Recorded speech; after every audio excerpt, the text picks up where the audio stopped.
नमस्कार, मैं रविश कुमार। जिस देश में करीब 70-80 करोड़ लोगों के हाथ में मोबाइल फोन हो, उस देश में के लगभग 80 करोड़ लोगों की थाली में सरकार चावल गेहूं देने की गारंटी देगी। ये विडंबना नहीं है, यही हकीकत है।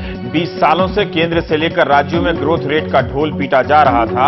अब लगता है कि ग्रोथ रेट के गाछ से ठूंठ ही निकला है। जो फूल निकला उसे देश के 20% से भी कम लोग अपनी अचकन में लगाए घूम रहे हैं। लेकिन एक बात समझना बेहद जरूरी है, भोजन का अधिकार खैरात में नहीं मिला है। मकसद भले वोट का हो, लेकिन यह आपका संवैधानिक अधिकार है जिसे बहुत पहले मिल जाना चाहिए था। संविधान की धारा 47 में ही लिखा है कि राज्य की जिम्मेदारी है कि वो अपने नागरिकों की पोषकता, जीवन स्तर को बेहतर करे। यह उसके प्राथमिक दायित्वों में से एक है। सुप्रीम कोर्ट ने अलग अलग आदेशों से साफ किया है कि आपका मौलिक अधिकार है।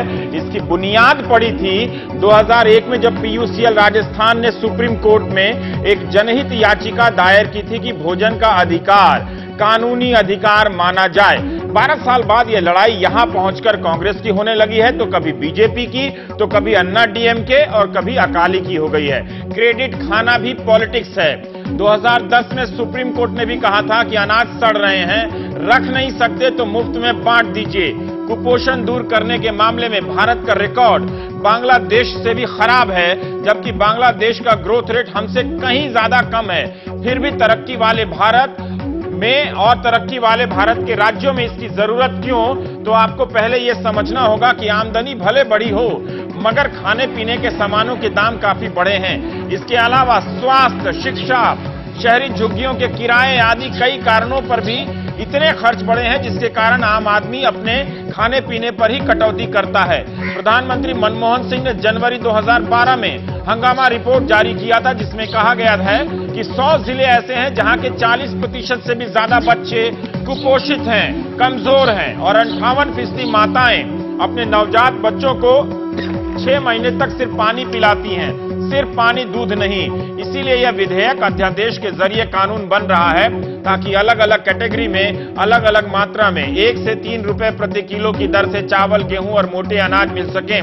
इसमें दाल नहीं है, तेल नहीं है, चावल माड़ से खाएंगे या माछ से साफ नहीं है। लेकिन इसके बहाने इस विधेयक ने निगरानी के नाम पर रिटायर्ड अफसरों के लिए हर राज्य में नया अनाज आयोग दे दिया है। अब आते हैं सवालों पर। इस योजना के लिए अनाज कहां से आएगा? अनाज के बैंक कब बनेंगे? हजारों टन अनाज खुले में रहते हैं और चूहे अपना कुपोषण दूर कर रहे होते हैं। कई राज्यों में जन वितरण प्रणाली की हालत आपको मालूम है।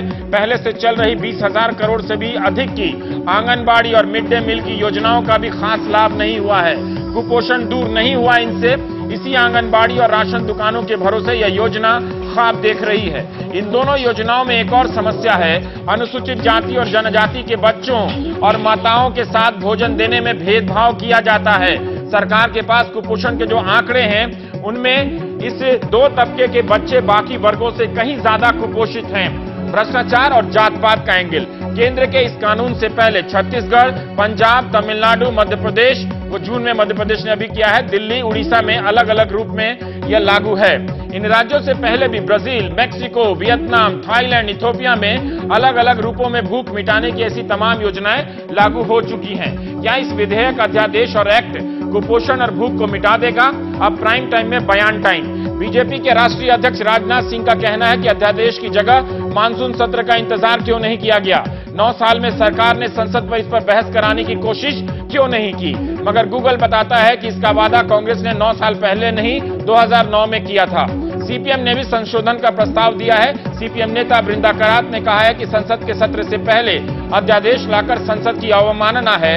यूपीए सरकार की मंत्री गिरिजा व्यास का कहना है कि इसे लागू करने के लिए हमें वक्त चाहिए था। राज्य सरकार को 6 महीने का समय दिया गया है ताकि वे तैयारी कर सकें। जो कानून जनवादी संघर्षों से चलकर राजनीतिक दलों के लिए वोट बैंक का जरिया बन रहा है, उस पर बहस होनी चाहिए कि नहीं?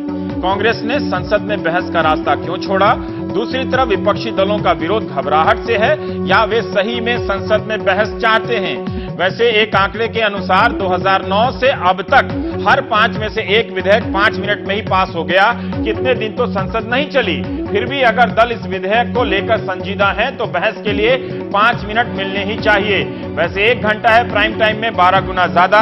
हमारे मेहमान हैं नीलोत्पल बसु साहब है, सीपीएम नेता, मीम अफजल, कांग्रेस के प्रवक्ता हैं सुधांशु त्रिवेदी, आप भी भारतीय जनता पार्टी के प्रवक्ता हैं। देवेंद्र शर्मा कृषि विशेषज्ञ, R Kumar Tata Institute of Social Science में आप एसोसिएट प्रोफेसर हैं। इससे पहले कि मैं अपने सवालों से शुरू करूं, अब दर्शकों से एक अनुरोध करना चाहूंगा कि ये वोट की राजनीति होगी, इस पर बातें होंगी, विधेयक अच्छा है या बुरा है, इस पर राय बनाने से पहले आप छत्तीसगढ़ और केंद्र के इस कानून के मसौदे को जरूर देखिएगा। अखबारों में एनसी सक्सेना, हर्षमंदर, रितिका खेड़ा और जैसे लोगों ने इस पर काफी लेख लिखे हैं। विराट स्वाइन ने ऑक्सफैम के लिए एक बुलेटिन प्रकाशित किया जिसमें स्वामीनाथन से लेकर एनसी सक्सेना तक के इसमें लेख हैं, ये भी मैं पढ़ के आया हूं और इन सब चीजों को जानना जरूरी है क्योंकि एक बेहद खास मौका है कि इस विधेयक के बहाने आप हिंदू मुसलमान, मंदिर मस्जिद, दंगा एनकाउंटर छोड़कर एक बुनियादी मसलों पर आप विचार विमर्श कर सकेंगे। अगर वक्त होगा तो पढ़िएगा, नहीं तो कोई बात नहीं। कांग्रेस के प्रवक्ता हैं हमारे साथ मीम अफजल साहब। देश की हर बहस पर पहला हक तो बीजेपी कांग्रेस का ही हो जाता है, आजकल तो ऐसा ही चलन है, लेकिन फिर भी हम ये जानना चाहते हैं मीम अफजल, अगर आप गंभीर थे 2011 में, दिसंबर 11 में आप ये कानून को संसद में लेकर आते हैं, 13 में आप इसकी रिपोर्ट स्टैंडिंग कमेटी की दे दी जाती है, ठीक है। अब मुझे ये बताइए कि आप संसद से भागे क्यों? मॉनसून सत्र आपके सामने है, आप 15 दिन रुक जाते। 15-20 दिन के बाद ये संसद का सत्र शुरू होना जा रहा है। खुद आपके कैबिनेट में इतनी बार ये विधेयक गया है, आया है, तो क्या सांसदों को, राजनीतिक दलों को अपने सुझाव, अपने प्रस्ताव देने का अधिकार है कि नहीं है? देखिए रवि जी, पिछले जो पार्लियामेंट सेशन हुआ उसके अंदर भारतीय जनता पार्टी ने कुछ दूसरी चीजों को लेकर के इस विधेयक को पारित होने के लिए और पेश होने से रोकने की पूरी कोशिश की है। मैं सिर्फ यही समझता हूं कि कई राजनीतिक पार्टियां शायद इस बिल को पास होने से रोकने में इंटरेस्टेड हैं। अच्छा। हैं या नहीं, इसका फैसला आपको करना है, देश की जनता को करना है और पार्टियों के रवैयों को देखने से ही अंदाजा किया जा सकता है। जहां तक इसको जल्दी लाने का मामला है, देखिए ये एक प्रोविजन है कॉन्स्टिट्यूशन और हम उसके तहत ही इसको लाए हैं, लेकिन ये बात सही है कि इस पर सवाल उठे हैं और उठना बिल्कुल नेचुरल है, बिल्कुल ठीक है उस पर सवाल।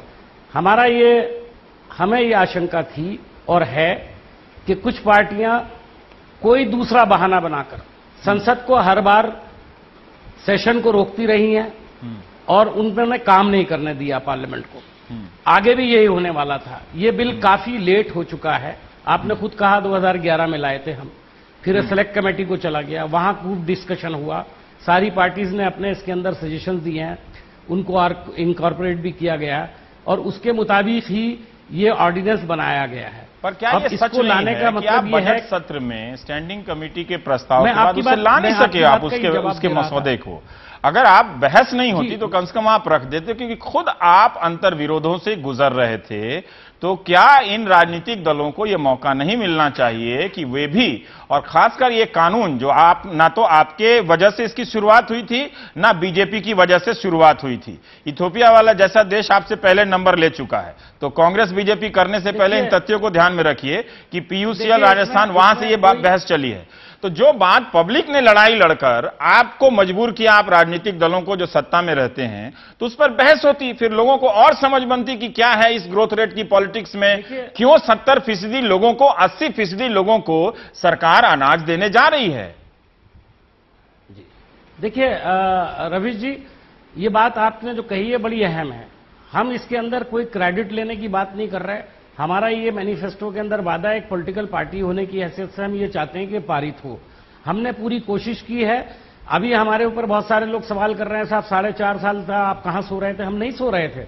हमने 2011 दिसंबर में इस बिल को लाए और अब ये 2013 में सेलेक्ट कमेटी से आया, हमने पार्लियामेंट में ला करके इसको पास करने की कोशिश की, लेकिन पार्लियामेंट चलने ही नहीं दी गई, बार बार चलने नहीं दी गई। अब हमारे पास भी बहुत सारी चीजों के तर्क मौजूद हैं कि इसके पीछे क्या रीजन हो सकता है। मीम अफजल साहब ने विधेयक लाने में, चूंकि आप लोगों का, मैं आज प्रेस कॉन्फ्रेंस देख रहा था बयान, चूंकि आप लोगों की चिंता यही है कि अध्यादेश की बात है और आप क्या बुनियादी बात बदलाव चाहते हैं इस प्रोग्राम में हम आपसे पूछेंगे, लेकिन हम ये जानना चाहते हैं कि जो रिकॉर्ड रहा है इस 15वीं लोकसभा का, अगर आप देखें तो इसका लंबा वक्त आप कहेंगे कि कांग्रेस की वजह से ही गया है, और जो भी है लेकिन गया है, संसद में बहस नहीं हुई है और कार्रवाई बाधित हुई है। तो इस रिकॉर्ड को देखते हुए अगर कांग्रेस ये कह रही है कि उसकी आशंका थी और है कि कुछ राजनीतिक दल, शायद उसमें आप भी हैं, जो इस विधेयक को रोकना चाहते हैं, चर्चा करने में आप भी दिलचस्पी नहीं थी जब हम विधेयक लेके आए हैं, जब उस अध्यादेश को हमने अध्यादेश में बदल दिया है विधेयक को,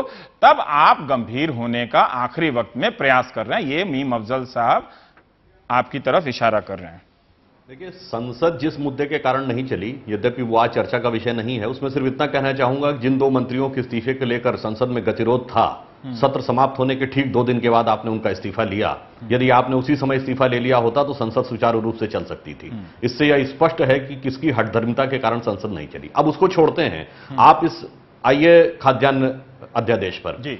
इसका अगर हम सियासी पहलू देखना चाहते हैं तो उसके 3 डायमेंशंस होते हैं, नैतिक, राजनीतिक और संवैधानिक। नैतिक नजरिए से देखिए तो ये भारत देश जहां दुनिया का सबसे उपजाऊ मैदान है, सबसे फर्टाइल, सबसे बड़ा प्लेन है, वहां 66 साल की आजादी के बाद, जिसमें 56 साल कांग्रेस की हुकूमत रही, और उसके बाद आज कांग्रेस अपने मुंह से कह रही है कि 2/3 लोगों को भरपेट भोजन देने की आवश्यकता है, तो क्या पहले इसके लिए उनको देश से माफी नहीं मांगनी चाहिए?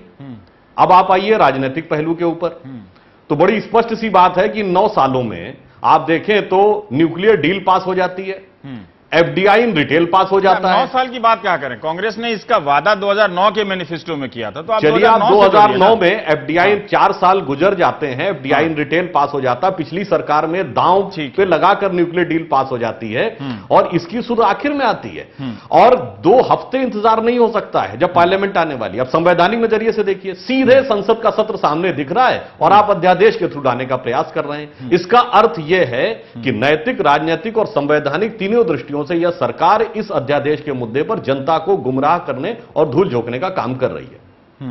ये चलिए आपने नैतिक, राजनीतिक, संवैधानिक। निरुत्पल, मैं इससे पहले कि देवेंद्र जी और उनके पास जाऊं, मैं ये जानना चाहता हूं कि ये इसका कोई हल नहीं निकलता है। सुधांशु कह रहे हैं कि पार्लियामेंट इसलिए नहीं चला कि उनके आरोप सही थे, उन्होंने अपनी जिन बातों को उठाया था, सत्र समाप्त होने के बाद कांग्रेस ने वही किया, ठीक है, तो वो एक तरह से अपने आप को जस्टिफाई करते हैं। ये कहते हैं कि इस बिल को रोकने के लिए कोई राजनीतिक दल तैयार नहीं है। आप जरा दर्शकों को समझा दीजिए कि सचमुच आप लोग सीरियस थे क्या इस बहस को लेकर?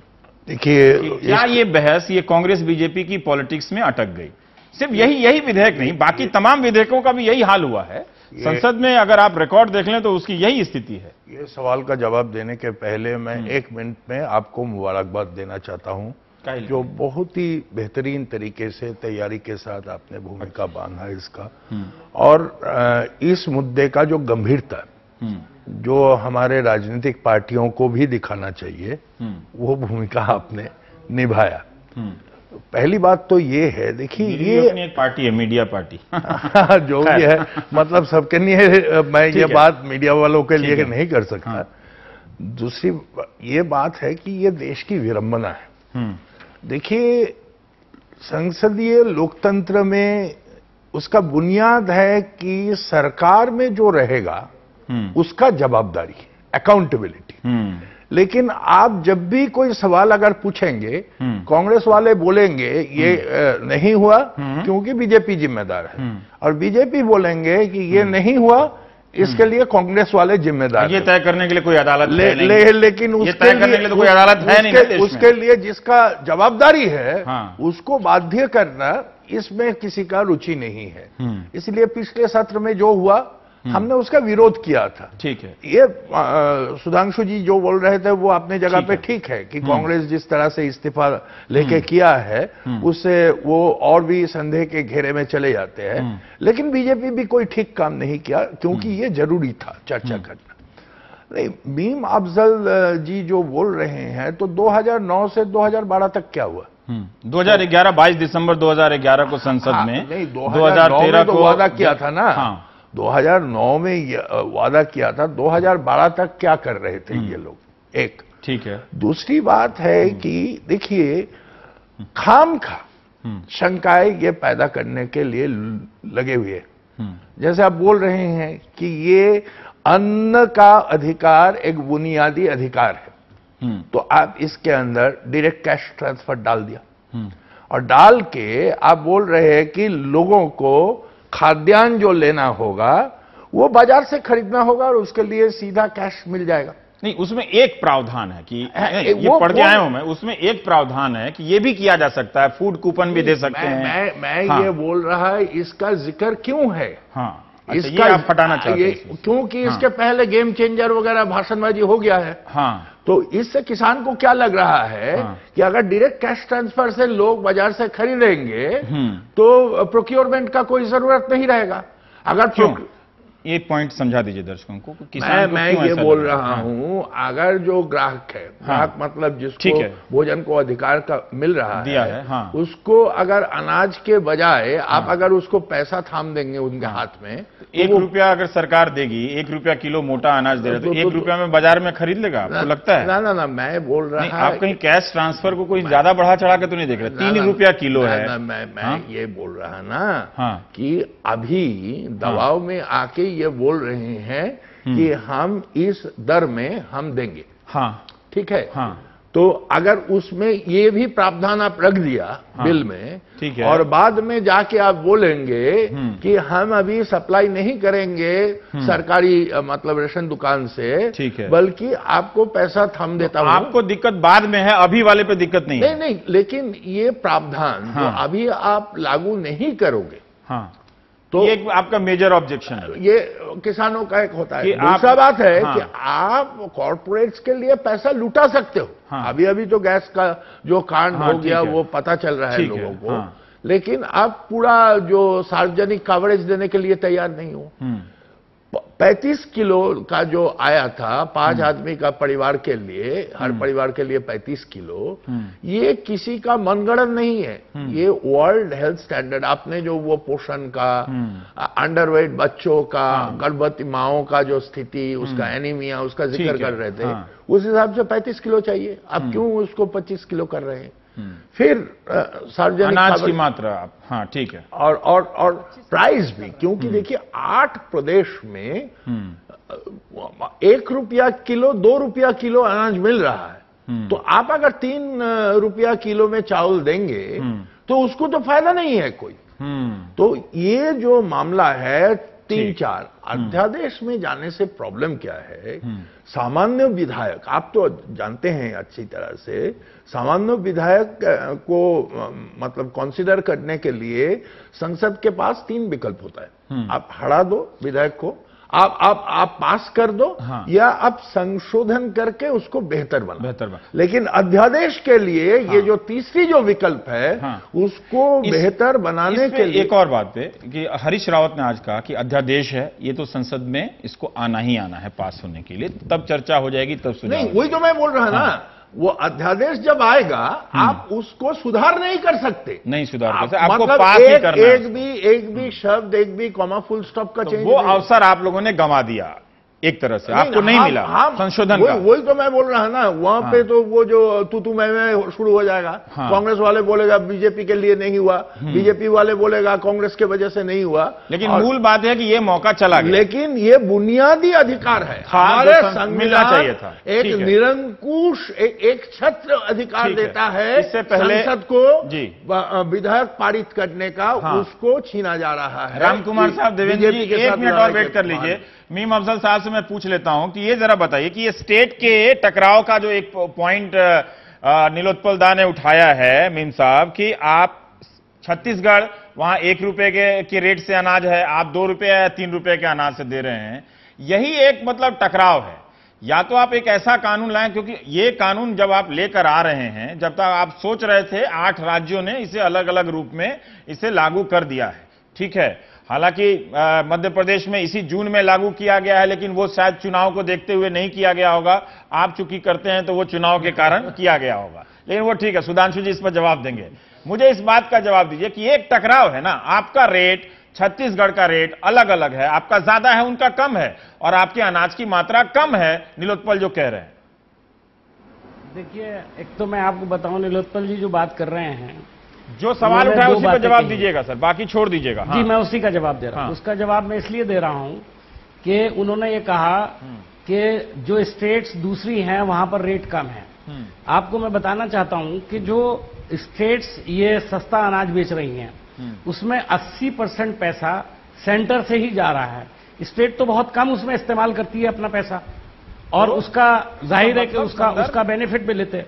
पैसा तो देश इसका का मतलब है ये है भीम जी, क्या कि बोल हम रहे हैं इसको देखिए, हम जी जी जी सेंटर से जा रहा है क्या तो जी जी हाँ, मेरा तो? कहने का मतलब ये है कि आज हम इसको एक यूनिवर्सल कानून की शक्ल देना चाहते हैं हाँ। ताकि देश के हर हिस्से में हाँ। एक ही दाम पर अनाज मिले गरीब लोगों को। क्या आप ये सजेस्ट कर रहे इसका हैं, क्या आप बेसिक ये कह रहे उसके हैं अंदर कहीं फर्क तो आएगा कि ही। केंद्र का ये जी, कानून जी। बन जाने के बाद राज्यों में जो स्थित कानून है उनकी वैधता समाप्त हो जाएगी, या राज्यों तो वो- में अनाज नहीं, गारंटी बिल्कुल नहीं की होगी, दो तरह बिल्कुल की योजनाएं चलेंगी? छत्तीसगढ़ में केंद्र की अपनी और रमन सिंह की अपनी, चावल बाबा की अपनी।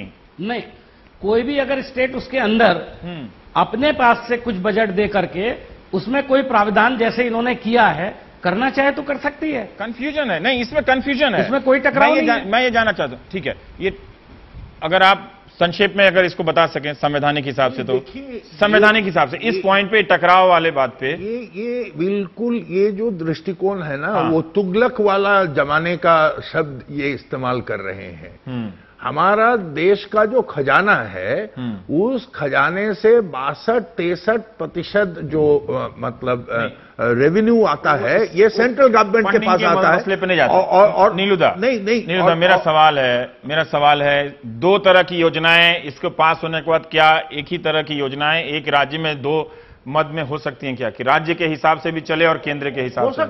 हो सकता है, ठीक, जरूर हो सकता है। देवेंद्र शर्मा जी, अब मैं आप लोगों से आता हूं और राजनेताओं से अनुरोध करता हूं कि आपकी बातें भी सुनी जाए। हम ये जानना चाहते हैं कि इस कानून की बारीकियों को, जितना मैं आपका भी ब्लॉग पढ़ रहा था, मेंशन करना भूल गया, मैं ये जानना चाहता हूं कि इस कानून की बारीकियों को अगर आपने देखा होगा, नहीं देखा होगा, जितना आप जानते हैं वही सब चीज है। मैं ये जानना चाहता हूं कि इसका मकसद यही होगा कुपोषण और भूख को समाप्त कर देंगे। हम ये जानना चाहते हैं कि ये अपने लागू होने के स्तर पर क्या ऐसी संभावनाएं आपको प्रदर्शित करता है ये कानून? देखिए, ये देश का बहुत दुर्भाग्य है कि 65-66 साल बाद एक ऐसा कानून आता है और जो कि कहता है कि हम भूख से लड़ेंगे और हम भूख से निजात देंगे देश को, लेकिन कहीं पर भी इस बिल में ये नहीं कहा गया कि कब तक देश को जीरो हंगर पे लेके जाएंगे या भूख से छुटकारा मिलेगा। और ये बड़ा अफसोस है क्योंकि अभी पिछले हफ्ते यूनाइटेड नेशंस में आप चाहते हैं टारगेट डेट होना चाहिए। क्या ब्राजील ने जो जीरो हंगर प्रोग्राम लाया था, क्या ब्राजील ने कोई ऐसा टारगेट सेट किया था कि हम 10 साल 15 साल में करेंगे? जी, मैं ये कहना था, ब्राजील ने कहा था कि हम आने वाले 15 साल के अंदर भूख को मिटा देंगे। अब उन्होंने पिछले हफ्ते यूनाइटेड नेशन में मिलेनियम डेवलपमेंट गोल को जब प्रेजेंट किया गया तो वहां कहा गया कि 38 देशों ने जो अपना भूख का टारगेट था वो आधा टारगेट को, मतलब आधा हंगर मिटाना था अगले 15 साल में, तो उन्होंने अगले 2015 तक 38 देशों ने अपना वो टारगेट के ऊपर पहुंच रहे हैं। ब्राजील ने यह अनाउंस कर दिया है कि वो 2015 में अपने यहां भूख को बिल्कुल मिटा देगा। मेरा यह मानना है कि हमारे पास एक अपॉर्चुनिटी थी जिसमें हम ये कह सकते थे कि अगले 10 साल में हम कितनी भूख मिटाएंगे, अगले 15 साल में कितनी भूख मिटाएंगे और कब तक हम अपनी पूरी भूख मिटा देंगे। लेकिन मुझे लगता है कि ये तो हमारा इरादा था ही नहीं, क्योंकि राहुल गांधी ने साफ कहा है कि ये जो बिल है इससे 2014 का इलेक्शन नहीं, हम 2019 का इलेक्शन भी जीत जाएंगे। तो उनकी मंशा तो साफ है कि भाई इलेक्शन जीतने के लिए बिल है। लेकिन जो भूख से जो हम निजात चाहते हैं, भूख से छुटकारा चाहते हैं, मुझे लगता नहीं कि वो कहीं पर भी फोकस किया गया। क्योंकि सबसे बड़ी बात यह है रवीश जी कि जैसे कहावत है कि अगर if you want to feed a man for a day give him fish, but if you want to teach him for life time तो teach him how to catch fish. तो इसमें बहुत बड़ा हमारे पास एक अपॉर्चुनिटी थी कि हम लोगों को सक्षम बनाएं कि हंगर को कैसे मिटाया जाए, कैसे लड़ा जाए अपने लेवल पे। सरकार के ऊपर हम ये हर साल 5 किलो देंगे, फिर अगले कुछ 5 साल बाद कहेंगे बजट नहीं है, फिर 3 किलो कर देंगे, उससे हमारा छुटकारा नहीं हो सकता भूख का। तो ये करने की अपॉर्चुनिटी जो थी हमने खो दी है। और जो दूसरी बात नीलोपत जी ने कही थी बहुत इंपॉर्टेंट है कि राष्ट्रपति जी ने बजट के सेशन में कहा था, जब उसको एड्रेस किया था, कि अल्टीमेटली जो फूड एंटाइटलमेंट है वो कैश ट्रांसफर में होंगी। सरकार ने बहुत कोशिश की थी कि पिछले 3 महीने में ही कैश ट्रांसफर हो जाती फूड का जो एंटाइटलमेंट है, लेकिन सिविल सोसाइटी का प्राइम मिनिस्टर ऑफिस पे बहुत दबाव था तो उन्होंने शायद बात को रोक दिया। लेकिन 2014 से पहले जब फूड एंटाइटलमेंट हो जाएगी तो मेरा यह मानना है रवीश जी कि ये actually cash for vote programme है, कोई इरादा नहीं है किसी का भी हंगर को मिटाने का। और ये एक बहुत बड़ा हमारे लिए चिंता का विषय है कि क्यों हम ऐसे रास्ते पे जा रहे हैं जबकि एक मौका मिलने पर भी, ऐतिहासिक मौका हो जो हो सकता है, उसको हम खो रहे हैं या गंवाना चाहते हैं। तो यहां पर बीजेपी की बात, दुख होता है ये देख के कि जायज है बीजेपी और सीपीएम की बहस होती है, पर देवेंद्र जी आपने कहा कि इसको कैश फॉर वोट में बदलेंगे तो ये एक तरह से वोट खरीदने का मामला पूरा लगता है अगर बदलती है सरकार। मैं ये जानना चाहता हूं कि अभी मध्य प्रदेश का भी मैंने मजाक में जिक्र किया कि जून में शिवराज सिंह चौहान इतने दिनों से शासन कर रहे थे, वो भी ला सकते थे पहले ही दिन। ये सवाल तो कभी भी पूछा जा सकता है, लेकिन इसी जून में उन्होंने लागू किया है। 2012 की योजना छत्तीसगढ़ की योजना है। इन योजनाओं के संदर्भ में जितनी जानकारी आपके पास उपलब्ध है और जो केंद्र सरकार का ये कानून है, क्या दोनों में यही आपकी आशंकाएं एक हैं दोनों में, या सिर्फ जो आप आशंकाएं गिना रहे हैं सिर्फ इस कानून और इस विधेयक को लेकर है? देखिए, जिन स्टेट्स का आपने पहले जिक्र किया है, छत्तीसगढ़ हो, तमिलनाडु हो, आंध्रा हो, केरला हो, काफी हद तक मध्य प्रदेश, ओडिशा, ये सब स्टेट्स जो हैं इनका परफॉर्मेंस बहुत अच्छा रहा है। और छत्तीसगढ़ का जो मॉडल है वो हमें, बल्कि उसमें क्लैश आएगा क्योंकि छत्तीसगढ़ का जो मॉडल है, जो उनका अपना फूड सिक्योरिटी एक्ट है, उसमें लोकल प्रोडक्शन है, लोकल प्रोक्योरमेंट है और लोकल डिस्ट्रीब्यूशन है। जबकि जो हमारा जो फूड सिक्योरिटी बिल आ रहा है उसमें कहीं local production, local procurement, local distribution नहीं है। तो लेके हमें जो चलना चाहिए था, जो सबक सीखना चाहिए, वो छत्तीसगढ़ के ही मॉडल से सीखना चाहिए था। मुझे लगता है कि इसमें कहीं ऑप्शंस, जैसा कि पहले भी कहा जा चुका है, ऑफ स्टेट्स के पास ये प्रोविजन है कि वो जो करना चाहें वो कर सकते हैं, यहां से तो सिर्फ पैसा ही आएगा। लेकिन फिर भी उसमें समझने की बात यह है कि क्यों ना हम जो स्टेट्स अच्छी काम कर रही हैं, जैसा आपने एग्जांपल कई स्टेट्स का दिया है, उन स्टेट से लेके क्यों ना हम उस मॉडल को लेके चले, क्यों हम जो पुराना एग्जिस्टिंग पीडीएस था उसको ड्रेसअप करके हम लेके आ रहे हैं। देख रहा था विधेयक को देवेंद्र जी, इसमें छत्तीसगढ़ के जो प्रावधान है कई जगह तो हूबहू लगते हैं, पर ऐसा नहीं है कि केंद्र सरकार ने शून्य में इसे बनाया हुआ प्रतीत होता है।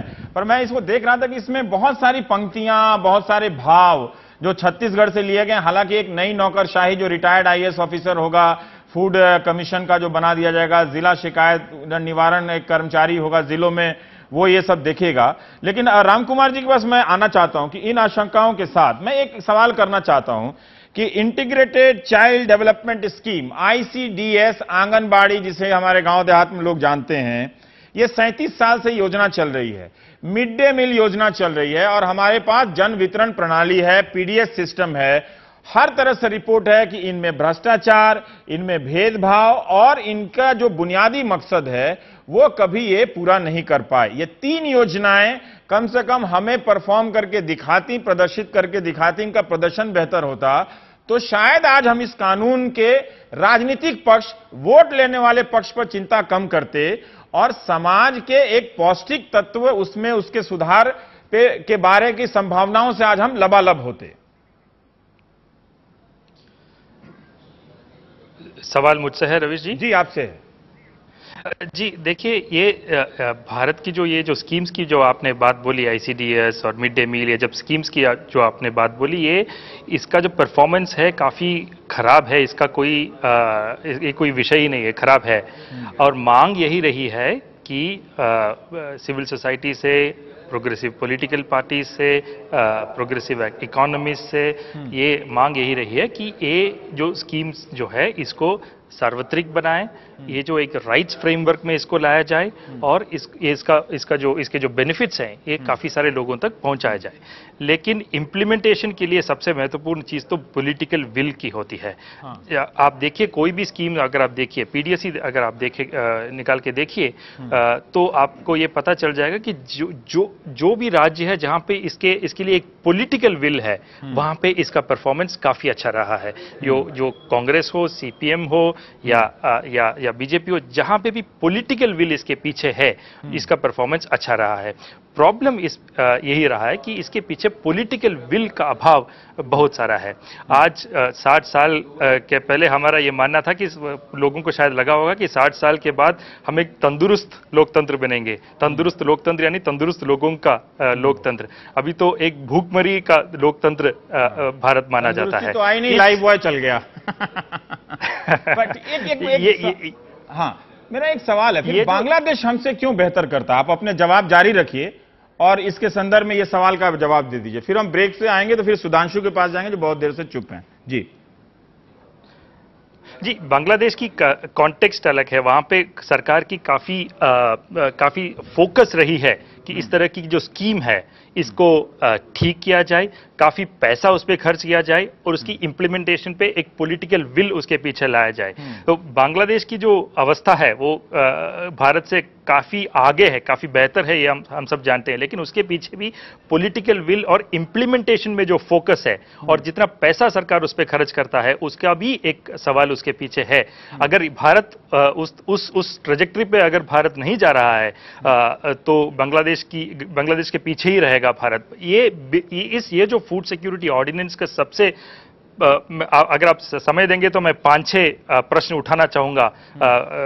दो जो राष्ट्रीय दल है वहां पे, ये जो फूड सिक्योरिटी ऑर्डिनेंस के बारे में क्या मुझे समय मिलेगा? हाँ, जरूर 3 सवाल तो उठाई दीजिए, फिर ब्रेक में जाएंगे। हाँ जी, सबसे महत्वपूर्ण तो सवाल तो यह है कि मांग यही रही है कि ये टारगेटेड सिस्टम जो है उससे हटके यूनिवर्सल सिस्टम बनाया जाए। ये जो सिर्फ 75% ग्रामीण की फैमिलीज को और 50% अर्बन फैमिलीज तक ये रोका क्यों जा रहा है? दूसरी बात, ये 67% की जो बात हो रही है, कौन है ये 67%? ये 67% को कैसे आइडेंटिफाई किया जाएगा? क्या वही सवाल, वही क्वेश्चनेयर वगैरह से आइडेंटिफाई किया जाएगा जो पहले पूछा जाता था कि आपके पास कलर टीवी है या ब्लैक एंड व्हाइट टीवी है, आपके घर में कोई डिसेबल, इस तरह के सवाल पूछ के आइडेंटिफाई किया, क्या वही सिस्टम अभी भी फॉलो किया जाएगा? तीसरी बात, बहुत सारे राज्य में 35 किलो मिल रहे हैं, वो अभी 25 किलो होने वाला है। ये आगे जा रहे हैं या पीछे जा रहे हैं इस बिल के साथ, ये ऑर्डिनेंस के साथ? और पहले बहुत सारे देशों में राइस किलो 2 रुपीस पर किलो के रूप में दिया जाता है, वो अभी ये ऑर्डिनेंस के हिसाब से 3 रुपया हो गया, 1 रुपया ज्यादा हो गया। ये हम आगे जा रहे हैं या पीछे जा रहे हैं? ये अगर किसी भी राज्य को ये जितने लोगों को ये धान दे रहे हैं सब्सिडी के हिसाब से, वहां से आगे जाना है, ज्यादा लोगों को अगर देना है तो केंद्र उसका कोई सहायता नहीं देगा और पूरा राज्य को ही उसका ये करना पड़ेगा। और आखिरी बात ये किसी ने पहले उठाई थी, ये कैश ट्रांसफर की बात है। वो ऑप्शन इसमें या फूड कूपन की बात इसमें क्यों रखी गई है? ताकि सरकार को पता है कि इंप्लीमेंटेशन पे वो ध्यान नहीं देने वाले हैं और इंप्लीमेंटेशन खराब होगा, वो राइट जो है इसके साथ नहीं आएगा। एक बुनियादी बात यहां पर उठाई है। सुधांशु जी, मैं ब्रेक के बाद आऊंगा, लेकिन ये भी जरा सोचिएगा कि चावल और गेहूं दे रहे हैं तो खाएंगे कैसे? रोटी से भात थोड़े ना खाते हैं, या मार से, नमक से, अचार से, जो हमारे गांव देहात के लोग, गरीब लोग खा लेते हैं। ये सिलसिला तब भी चलेगा, कुपोषण दूर होगा क्या इससे? हम छोटे से ब्रेक के बाद बात करेंगे।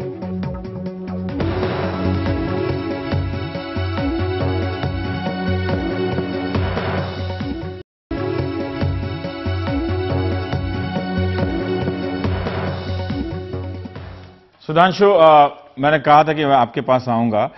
5 सवाल रामकुमार ने यहां पर उठाया है आप राष्ट्रीय दलों के लिए, ठीक है, जिसमें से एक जो बुनियादी है, मैं जानना चाहता हूं कि राजनाथ सिंह आज अपने प्रेस कॉन्फ्रेंस में किसानों की भी बात कर रहे थे, तो अगर आप उस पर कोई राय रखते हैं तो वो जरूर स्पष्ट करें। और ये टारगेटेड सिस्टम की बात रामकुमार जी ने कही कि 75% ग्रामीण और 50% शहरों तक क्यों? आपके जो राज्य हैं वहां क्या इससे अलग व्यवस्था है? और जो ये कैश ट्रांसफर वाली बात है इस एक योजना में, उस पर आपकी क्या राय है? देखिए, हमारे अध्यक्ष राजनाथ सिंह जी ने जो आज फार्मर्स की बात कही है, वो बात इस विचार से प्रेरित है कि जब हम खाद्यान्न सुरक्षा की बात कर रहे हैं तो उससे पहले के 2 स्टेप और आते हैं, प्रोक्योरमेंट और प्रोडक्शन। तब हम डिस्ट्रीब्यूशन पे आएंगे, भंडारण और उत्पादन भी तो आएगा। और देश में खाद्यान्न का सबसे बड़ा उत्पादक किसान है। हमने किसान का तो कहीं उल्लेख ही नहीं किया है कि उससे उत्पादन बढ़ाने की हम क्या व्यवस्था करेंगे, मिनिमम सपोर्ट प्राइस को हम इंश्योर करने की क्या व्यवस्था करेंगे, अगर दाम कम हो गए तो डिस्ट्रेस सेलिंग उसको नहीं करनी पड़ेगी, इसकी क्या व्यवस्था करेंगे, और अगर किसान हतोत्साहित हो गया तो उसके बाद पूरे देश में मैं यहां पर रोकना चाहता हूं। ये एक बात आपने अच्छे तरीके से कह दी, काफी धीरज से सुन भी रहे थे, पर मैं इसके साथ में एक और बात कहना चाहता हूं। जो इंटीग्रेटेड चाइल्ड डेवलपमेंट स्कीम है उसकी क्या हालत हुई थी?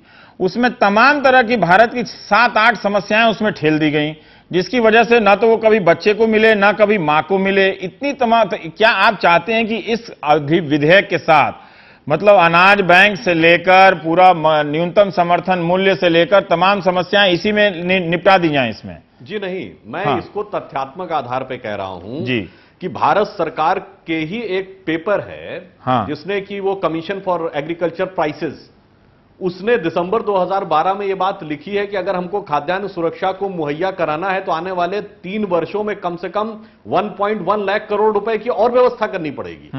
तो अगर आप देखें तो कितना बड़ा बर्डन यहां पे आता है। अब दूसरी बात पे आ रहे हैं, जो आपने कहा था हमारे राज्य सरकारों में कुछ अलग है क्या, तो छत्तीसगढ़ में हमने 90% को कवर किया है, उसके साथ हमने पोषक तत्व भी दिए हैं और इसी के साथ साथ हमने न्यूट्रिएंट्स भी दिए हैं उसके अंदर, और 90% लोगों को कवर किया है। क्या जैसे तीसरी बात, एक बिंदु मैं और कहना चाहूंगा, आपने मध्य प्रदेश का विषय उठाया था। सुधांशु, जो लोग इस बात को नहीं जानते, जून में ला रहा है, एक सेकंड, आपने कहा कि आपने चावल, दाल, मोटे अनाज के अलावा पोषक तत्व वाले चीज दिए, क्या दिए हैं आपने?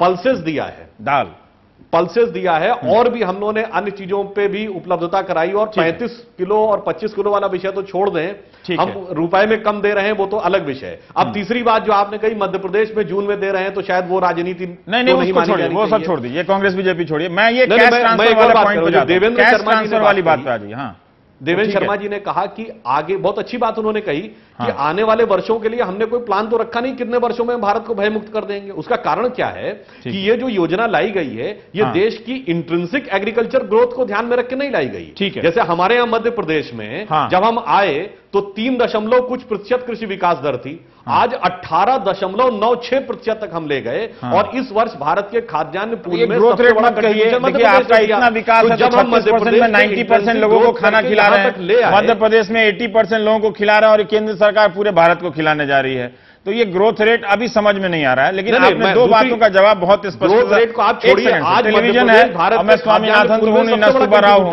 पर राम कुमार जी, मैं एक बात जानना चाहता हूं, ये कैश ट्रांसफर वाली बात आपने क्यों की? क्योंकि आप इसके अध्ययन करते रहे हैं, मैं थोड़ा संक्षेप में जानना चाहता हूं कि क्यों आपने ये सवाल उठाया।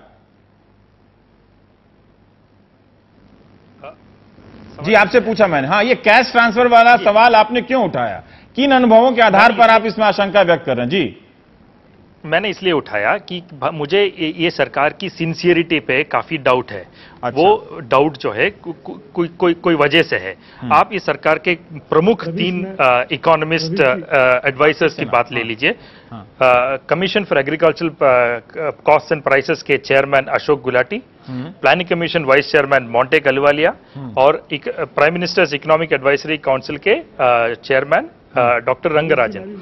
इन तीनों ने लिख के दिया है ऑफिशियल डॉक्यूमेंट्स में कि हम वो इन स्कीम से सहमत नहीं है, और इससे अच्छा वो कैश ट्रांसफर की रूट चाहेंगे।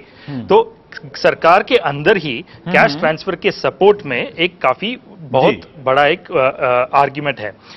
उस आर्ग्यूमेंट के साथ ये ऑर्डिनेंस को हमको जोड़ के देखनी चाहिए। ये ग्रुप जो है सरकार के अंदर, इनकी आर्ग्यूमेंट यही रही है कि ये जो कैश ट्रांसफर का जो ऑप्शन है इससे निकाला न जाए।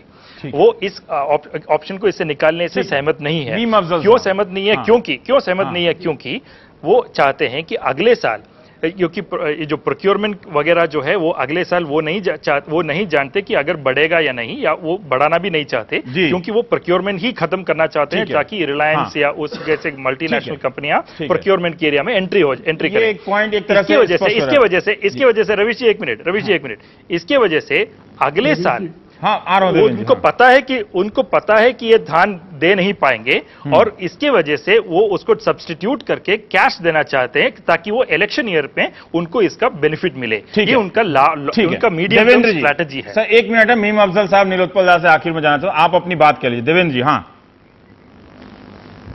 देवेंद्र, देखिए, ये जो कैश ट्रांसफर्स की आपने बात कही है ये बहुत स्पष्ट है रवीश जी, क्योंकि कोलंबिया का वर्ल्ड बैंक की रिपोर्ट आई है कि कोलंबिया ने 2010 में कंडीशनल कैश ट्रांसफर किया, उनकी सरकार जीत के आई। यूरुग्वे ने 2011 में किया, उनकी सरकार जीत के आई, जिस सरकार ने किया। और सरकार को यहां भी मालूम है, उन्होंने पिछले 3-4 महीने जनवरी, फरवरी, मार्च में बहुत कोशिश थी। जो लोग उसको फूड सिक्योरिटी को फॉलो करते हैं वो जानते हैं कि सरकार ये कैश ट्रांसफर सारी स्टेट्स में करने जा रही थी। अब तो उन्होंने सिर्फ ये किया कि यूनियन टेरिटरी से स्टार्ट किया हुआ है अभी। तो ऐसा नहीं कि नहीं करेंगे, वो स्टार्ट कर दिया उन्होंने।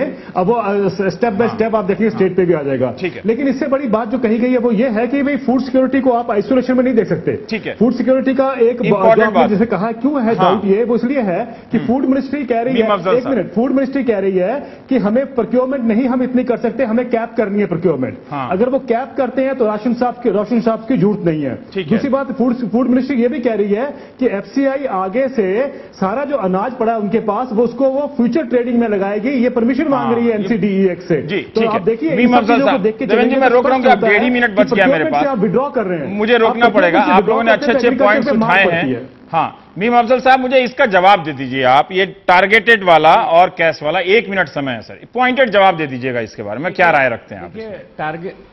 टारगेटेड के बारे में रवि जी मैं ये कहूंगा कि हमारे पास जो प्रोडक्शन होता है, जो हमारा एवरेज फूड प्रोडक्शन है वो 60 करोड़ टन से थोड़ा ज्यादा है, और अगर हम 100% इसको करें तो हमको जरूरत पड़ेगी 72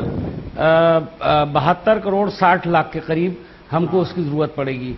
जो प्रोडक्शन है हमारे पास वो कम है, इसलिए हम ने ये समझते हैं कि इसको इस तरह से रखा गया। दूसरा, आपने जो ये कैश ट्रांसफर के बारे में, ये बात सही है। मुझे बहुत खुशी हुई है आज आपके यहाँ आने के बाद, चूंकि मैं पहली बार आपके प्रोग्राम में आया हूं और मेरे जहन पर कोई जहनी दबाव नहीं है, क्योंकि आपने इस बहस को पॉलिटिकल नहीं होने दिया। जो मैं जिस भी चैनल पर जाता हूं वहां सिर्फ सियासी गुफ्तगू होती है, और जो भारतीय जनता पार्टी के साथ ही हैं मैं उनको भी क्रेडिट देता हूं इस बात का कि यहाँ पॉलिटिकल बहस नहीं हुई, बड़ा लेकिन अब समय चला गया, मैं समझता हूं कोई जी 10 सेकंड आपको मैं दे रहा हूं। तो संक्षेप में समय चला गया। ये 3 जो आईसीडीएस, आशा और मिड डे वर्कर्स, ये जो 3 स्कीम चल रहा है ये बहुत महत्वपूर्ण है, क्योंकि हम बोल रहे हैं खाद्य सुरक्षा, हम पौष्टिक सुरक्षा के बारे में नहीं बोल रहे हैं। नहीं बात करी, एनसी सक्सेना ने भी यही कहा, हमें इससे देने से कुपोषण दूर नहीं होगा, सिक्योरिटी की ओर जाना होगा। और ये 3 जो स्कीम है, लेकिन देखिए इनका जो न्यूनतम मांगे हैं ये स्कीम वर्कर्स का, वो सरकार मान नहीं रहा है और उसको निजीकरण की ओर ले जाना। लेकिन जो देवेंद्र ने उदाहरण दिया कि कोलंबिया से इंडिया इलेक्शन जीतने वाली है, लेकिन हम इथोपिया से भी सीख सकते थे। देखिए 3 अकाल का सामना उन्होंने इन योजनाओं से किया है। तो दर्शकों से यही अनुरोध है। शुक्रिया सुधांशु आपका, रामकुमार आपका, देवेंद्र जी आपका भी, मीम अफजल साहब, नीलोत्पल जी बहुत अच्छा आप लोगों ने जो सवाल उठाए। दर्शकों से यही अनुरोध है कि बहुत अच्छा मौका है अर्थव्यवस्था और राजनीति को समझने के लिए, इसमें थोड़ी मेहनत कीजिए, वरना आप जिंदाबाद मुर्दाबाद करने के तो बहुत मसले हैं। आप देख रहे थे प्राइम टाइम, नमस्कार।